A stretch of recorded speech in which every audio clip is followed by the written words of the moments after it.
আজকে গিয়েছিলাম দাদাকে ফার্মে ভাত দিতে। তো ফার্মে ছানাগুলো দেখো কত ছোট ছোট। বৌদি বললো দুটো ছানা বাড়িতে নিয়ে আসতে। সেই জন্য আমি দাদাকে বললাম ছানা দুটোকে ক্যারির মধ্যে ভরে আমাকে দিতে, আমি সঙ্গে করে বাড়ি নিয়ে যাব। ভাইজি যখন ঘুম থেকে উঠবে তখন সে দেখে খুব খুশি হয়ে যাবে, এই দুটো নিয়ে যাচ্ছি ভাইজির জন্যই, তো আমি নিয়ে বাড়ি চলে এসেছি। তারপর পলিথিন থেকে সেইগুলোকে বের করে একটা বস্তার উপরে রাখলাম। আর এখন যেহেতু ঠান্ডা, তাই ঠান্ডাতে কোনোভাবেই তাদের রাখা যাবে না। বৌদি একটা ঝুড়ি নিয়ে এসছে, ঝুড়ির মধ্যে আবার একটা পেপার দিলাম। তো বৌদি দেখো ধরতেই পারছিল না গো, আমি ধরে সেইগুলো ঝুড়ির মধ্যে রেখে দিলাম।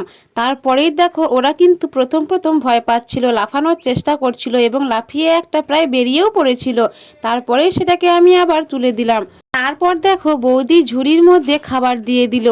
আর এই বাচ্চাগুলো 5 দিন হলো আনা হয়েছে, তো এরই মধ্যে তাদের কিন্তু পালক গজিয়ে গেছে, মানে আস্তে আস্তে ওরা এবার বড় হচ্ছে।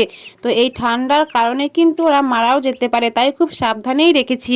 আর ওরা কিন্তু খাওয়াও শুরু করে দিয়েছে। আর বাচ্চা দুটো বাড়িতে বেশিক্ষণ থাকবে না, দাদা যখন বাড়ি আসবে তারপরেই কিন্তু সন্ধেবেলা আবার পোলট্রি ফার্মে নিয়ে চলে যাবে। যদি বাড়িতে এইভাবে ঠান্ডার মধ্যে রাখা হয় তাহলে তো এমনিই মারা যাবে, আর বাড়িতে বিড়ালও আছে, তাই কিন্তু খেয়েও ফেলতে পারে।